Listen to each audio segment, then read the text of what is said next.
Sandra, thank you so much for being on Beyond the Tools. I'm so excited to have you here. Thank you. Thanks for asking. So, I think you've got a really interesting backstory. I know we're going to get into succession planning and what it looks like to sell a business and all that great stuff, but I think it's so important to understand where you came from. So, Sandra, how did you get started in the trades? Tell us a little bit about your background. I got started in the trade in a wee high grasshopper. So, my grandfather is a mechanical engineer and had his own business, who my dad worked for. And then he left, and then he went on with somebody else. And then he started his own business.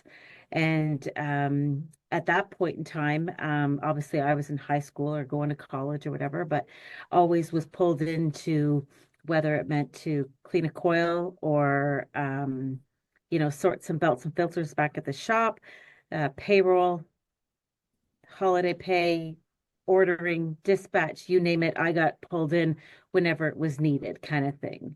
Um, I went off and did my own thing for 15 years. And then my dad said to me, I need a little bit of help. And I'm like, I really don't want to be where I am anymore. And so it was nothing for me to move over and start working with him. Hmm. Uh, we tried it for a year, and then we were like, hey, we can do this. Like, we're okay. We get along. We're all right. And so there I was, started back with him in 2001, and still here to this day. We sold in 2012 to a company called Carmichael Engineering, and I'm still working in 2025. So officially been paid, I would say, since 2001. That's an important Those times before I distinction. wasn't paid. No. Oh, that's amazing. So Yeah. when you joined your dad back in 2001, I guess what state of the business growth journey was he at? Like what was going on at that time when you joined? It was at a point where we needed to either we're going to stay the size that we were or we were going to grow. And in order to not succeed, but to succession plan a little bit, we needed to grow. We needed to expand um, not just our services, but our how many techs we had on the road, how many vehicles. And he was just kind of doing it with himself running it and my mom doing the bookwork. Um, but it was becoming way too much. They couldn't do it.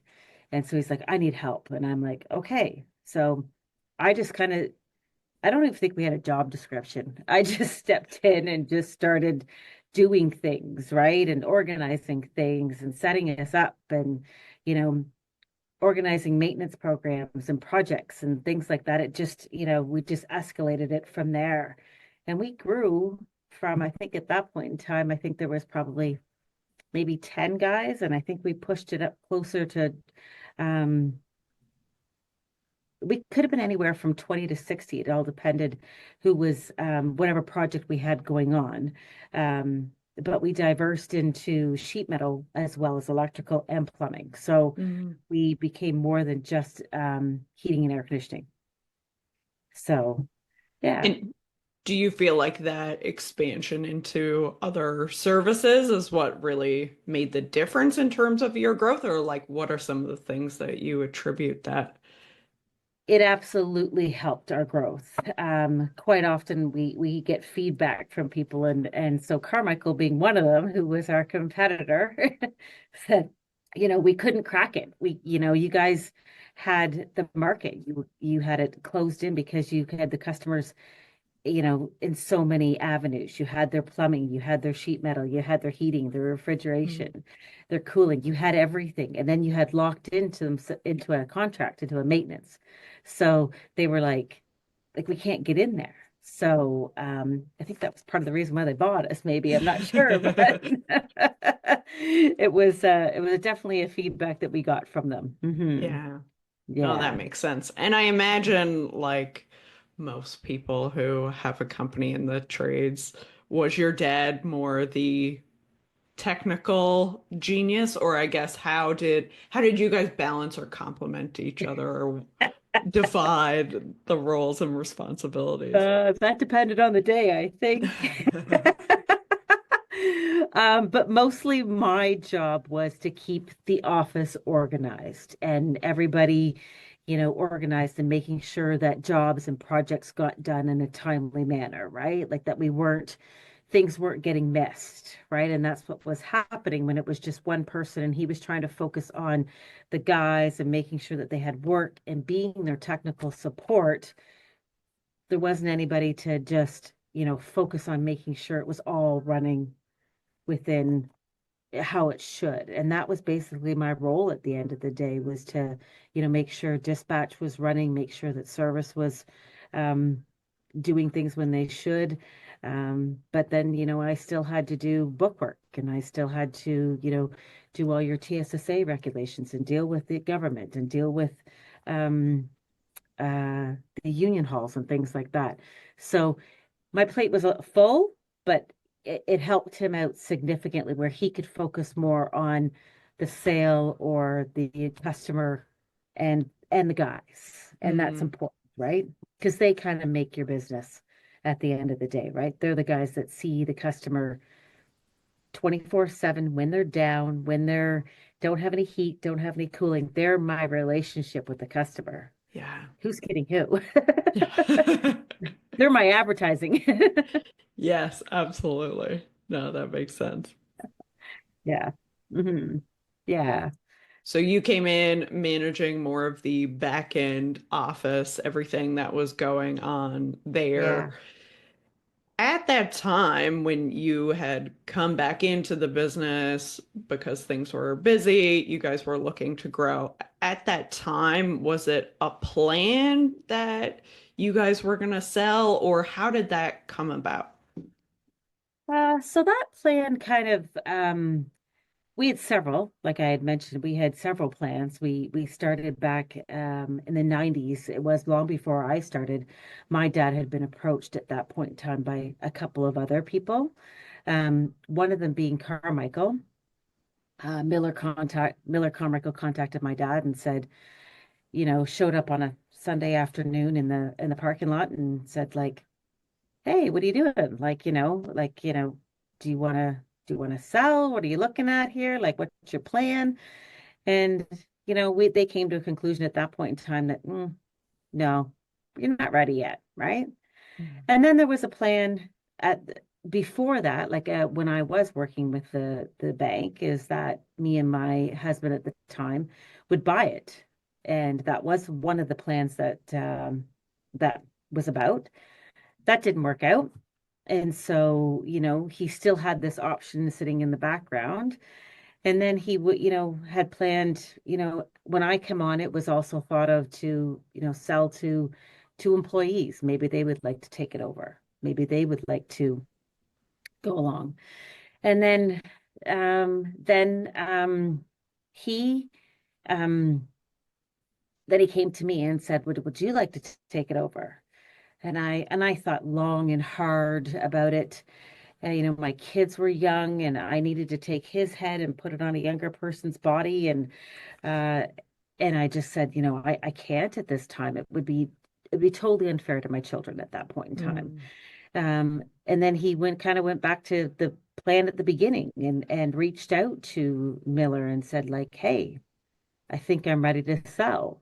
And there was another buyer on the table as well, but they just didn't come forth with the offer. And Mm. so in the end, it turned out to be Carmichael, and it tended to be a great fit. Mm. Both family-owned companies, both trucks were green, so we didn't have to change that. We just had to change the label. Um, and it was a great fit. They had the same philosophy as we did, right? The customers were important Right. and making sure that they were satisfied. And so it turned out to be a great fit at the end of the day. Is Mm. there some things that we would have changed? Absolutely. But in the end, it was the best decision for us and our family at the end of the day. Yeah. Yeah. Yeah. So in that process, I guess, were you guys planning to hit a certain level before you considered selling? Or I guess talk me through how it was like, okay, now we're ready. It more came down to I think my dad would have hung out for another 10 years. I think if his health had been better at that point in time. He had a bit of a health scare, and I think that started to, make him go, we need to do something here, right? Like if we don't, everything that I have worked so hard for and for my family and for my retirement, if something happens to me, then something goes wrong, then we're in deep trouble. Mm, And we kind of probably could have survived, a few years after that. But, with that uncertainty, people and customers don't like that. And they want to know that you're going to be there. And so this kind of solidified the plan, basically, at the end of the day. And it turned out to be the right decision at the time. Yeah, for sure. mm. Hmm. Yeah. So I know that you said that there were definitely some things that you would have done differently. Let's hear it. There is definitely some. So we got talking about it actually, and we started to talk about, what would we have done a little bit differently?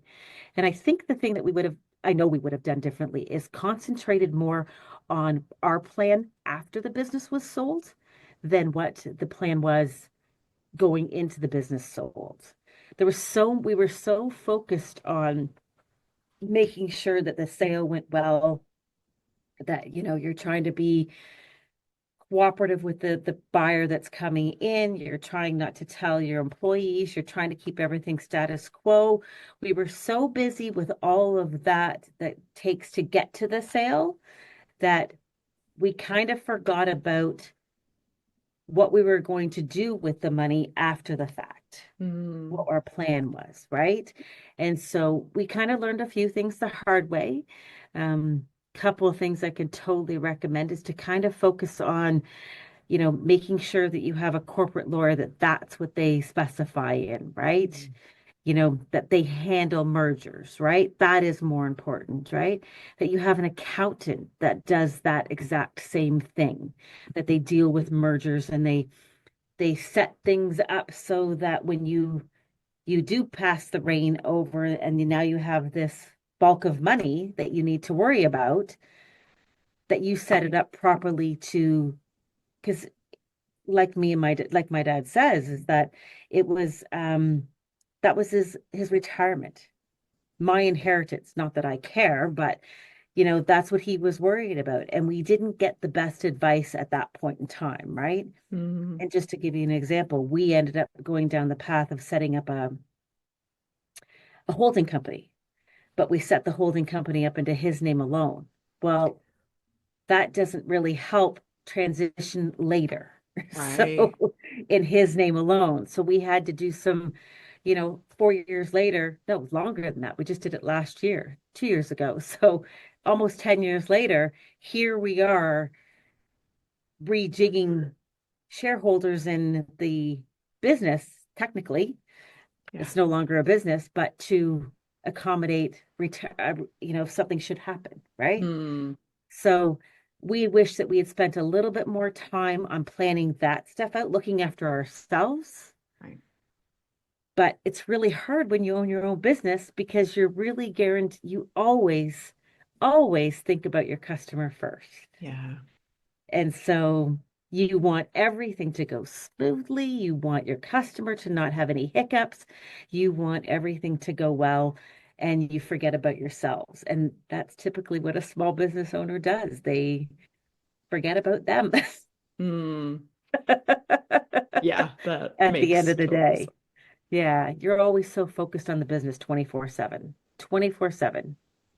So when Hmm. you had the lawyers and accountants, was that at the time that, okay, we're gonna sell, now we need to look at this, or was there anything that you did in advance or would have done in advance to prepare for that step? We had. people in place to help deal with some stuff. We certainly had, the accountants and the lawyers and everything, all that in place, and everybody had already looked at everybody's books and all of that. Um, that was okay, that part. It was the aftermath of that Mhm. that we didn't look at, and how people, we didn't plan for how was my dad or my mom going to take that money out, now that they didn't have an income anymore. So how Right. do we take this money out and not, you know, have them taxed on it to death kind of thing, right? We didn't plan that part, right? We Yeah. didn't get to that, right? And all of a sudden it was like, oh, now what do we do? Right? Mm, And so we we didn't ask the questions that we should have asked beforehand. You know what I mean? So, and putting some money in some maybe different places, maybe in maybe different investment plans, things like that. Is it fine now? Absolutely, it's fine. right. And they are living a very lovely retirement, and I'm happy for them because that's exactly what they deserve, right? They worked long and hard at it. Um, but there were some learning curves, and it cost us money at the end of Yeah. the day. So you got to ask a lot of questions. And anything that I can recommend to anybody is that whatever province that you're in, that you investigate those avenues as to, if you did sell the business, where and where can I not put money, and how can I take it out to survive, Mm, to live? Because now I no longer have an income coming from the business, right? yeah. And making sure that that income matches what you need at the end Yes. of the day.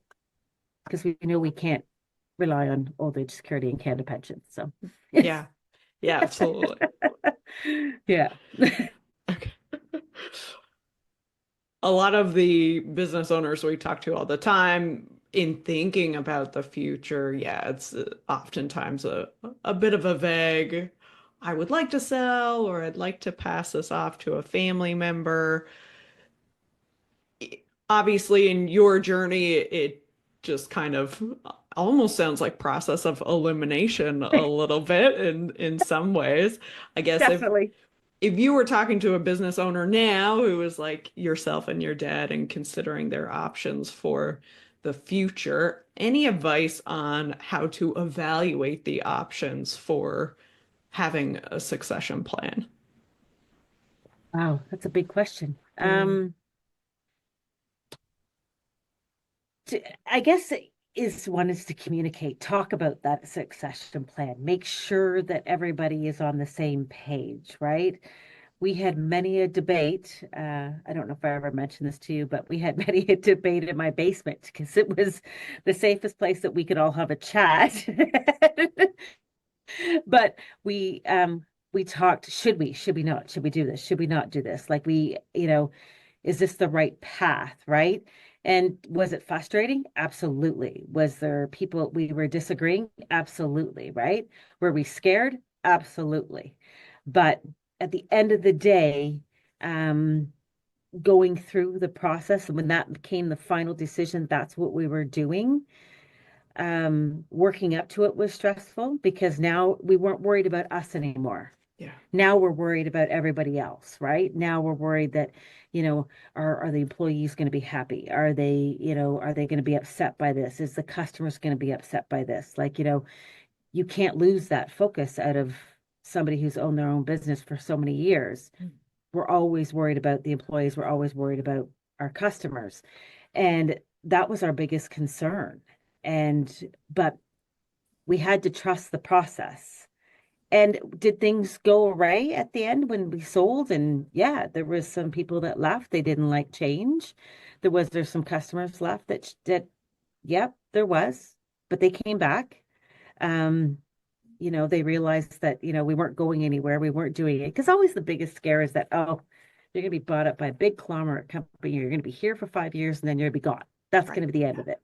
Um, but no, Carmichael made a commitment to stay in the area and still are 12 years, 13 years later. So Mhm. they're not going anywhere. And once they realized that, then they knew that we weren't going anywhere and they were happy with that.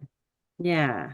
What do you feel that you guys did really well in managing that transition for employees or for customers? Um, Customers, we did a really good job. Really good job. We had a lot of support from Carmichael, which was great. And that was what made the fit really well, was that we had a lot of support from them to do whatever it took to transition the customer, make it work. My dad stayed on for a few years. I'm still here. I don't think that matters now after 13 years, but I just enjoy the business so much I don't really want to leave. Um, and so we did the customer very, very well. Um, we had a couple employees leave soon after, and I think that transition could have been done a little bit better on both parties' parts, both on Carmichael and both ourselves, to make it just a little bit smoother and not seem so harsh, right? And so, um, if anything, I would say have a conversation with your employees straight up. Obviously, you can't do it beforehand, because if it's beforehand, then people think that you're having a fire sale, and that's not the deal. But when it all comes down to, and the date is done, just sit down and have a conversation just like this. Mhm. You know what? This is my plan. This is what I'm doing. This is why. Um, I think that would have helped that transition a little bit, because um, people just don't like change. And if Yeah. they know it's going to be okay, they usually stick it out. But if they don't think it's going to be okay, they look other places for sure. I Hmm. imagine for you that was quite the change as well. How was, obviously you're very happy now you've been there so long. That's incredible. Mhm. But I'm curious what that adjustment was like and how you were feeling once it was going from running a company to now being an employee somewhere else. The saving grace, I think, to that was that I had been an employee someplace else, right? I had worked for somebody else for 15 years. So I the transition of that part wasn't so bothersome. It was now learning everything again, that I was used to just doing, right? Not asking anybody, right? Like just doing it, right? And then not to say I didn't get my knuckles wrapped, but like to say, like, Sandra, this is how we do it, right? Like we go through this channel to get this, and I'd be like, oh, like I could have had that done like 5 minutes ago, but I gotta wait another. That part was very frustrating for me, because we were always so used to just getting things done just quickly, right? But once you got onto it, like it took a good year and a half for sure to get it, where I was comfortable, they were comfortable, everybody was comfortable. Hmm. And I think once we got that down to a science, it's great. Like it's fine. I don't have an issue with it anymore at all. But when you're so used to doing everything and now you can't, it's different. Yeah. And you take it negatively, but you don't like it's not negative. It's just how we do things, Sandra. We do it differently. Um, that was all. And that was just, a good heart. It was a transition for sure. Yeah. And obviously they stuck it out because I'm still here for Yeah. 13 years. So must be good. Yeah, absolutely. Yeah, I imagine that's quite the adjustment and you probably go through a pretty big roller coaster of emotions from Oh, definitely. But I can tell you there was this instance that I don't know what we were doing. We were doing something at my house, me and my dad. I don't know, fixing something. I don't know what we were doing, but he laughed, and he laughed like from his belly, just laughed. And I just went, yep, we did the right, because you're still hesitating yourself, right? Like, should we have, like, you're still second guessing yourself. But then I knew right then and there, the way he laughed, I hadn't heard him laugh like that in years. And I was just like, yeah, we did it. It was the right thing to do. Yeah. We lost a whole pile of stress, and we got to stay in the industry that we love. So it was good. Hmm. amazing. Yeah. Yeah. So for anybody listening, if you were to put yourself back in that position of, okay, we're growing. We know that we want to build to sell. We want to make an exit. Any last words of wisdom for somebody else if you could go back in time and talk to Sandra back in, I don't know, 2010, 2011 before you guys sold, what would you say?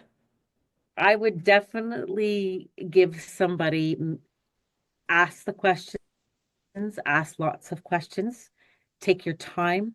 Um, don't be afraid to look after your investment. You know, um, there's not much we would have changed about the deal. I think at the end of the day, just go back and make sure that we looked after our end, right? It's easier said than done when you're in your own business, but to look back at what we do going forward, what would we do after the fact, right? Because there was no guarantee for me to stay on. My dad had to stay on, for a couple of years. Um, I think he would have stayed on had things been a little bit different with his family and stuff. His mom passed away, so we thought, nope, this is a good time. You know what? I've given my 2 years. I would, you know, I need to go, right? Um, I stayed on and I don't regret it ever since. Like, it's been great for me and it has certainly advanced me a little bit further in the HVAC career than currently I was having with my dad. So, but yeah, just make sure you look after your investment, your time. You invested all those years. Make sure that you look after yourself at the end of the day and ask the questions, get the right people in place, the right lawyer, the right tax accountant, all those people in place. Hmm.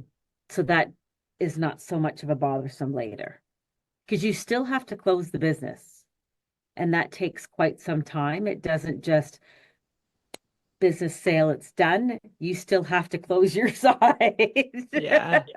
So you're still not focusing on yourself. Right. You're trying to close the other thing. Yeah. That took us probably about 5 years Wow. to finally close that section off. And then again, we were just dealing with some other stuff 2 years ago. So yeah, Yeah. it takes time. I think that's great advice. And I think I'd be Right. remiss if I didn't comment on the banners I can see behind you there. So tell us a little bit about your involvement with Women in HVAC Canada. So it's funny. I followed these ladies the beginning of COVID. They started in about 2000. And I caught on to them. I think it was through Instagram or TikTok or something. And I was like, oh, what? I'm just going to keep an eye on this. I'm going to see where these girls are headed. And I just kept watching them. And then I don't even know what happened. I don't even know what got me to go to their first gala, which was now this is our second one. So the first gala, so 3 years ago, we had a gala just at the end of almost the end of COVID, and they were reaching out to people to help, and I was like, sure, I'd love to, right? And I joined the women in HVAC and watched them, and then all of a sudden I went to the gala and helped them out, and they're a great group of women who are strong and passionate about HVAC and are passionate about introducing the trade to young people, Mm. that grade 7, grade 8 kind of time frame, right? And grooming them, what do these guys need to get, girls, what do they need to get to this point? Because it's kind of not really, it's not like college or university where they just put out a pamphlet and say, here you go, get all these credits and you're done. Right. You kind of have to know a plan or a strategy or an avenue to go down. And so they promote that and support it, and also getting women in the trade. I'm one of those women the only thing I regret at that point in time working with my dad was why I didn't get my own ticket. Mm. But it wasn't encouraged it was kind of frowned upon. That wasn't what you did, right? But I love tools. I love hanging around mechanical stuff. I'm not into this, Don't get me wrong, I enjoy office work, but I prefer to be out in the field. And it wasn't promoted. Mm. So we want to change that attitude that, you know, we can work in the trade. We can bring another skill set to the trade. Um, don't treat us any differently than you would the guy standing beside you. Um, we just bring a different skill set and we can make, your life easier and work in the trade. If you have an interest, go for it. Don't be hindered by the fact that there may be more men than there is women in the class.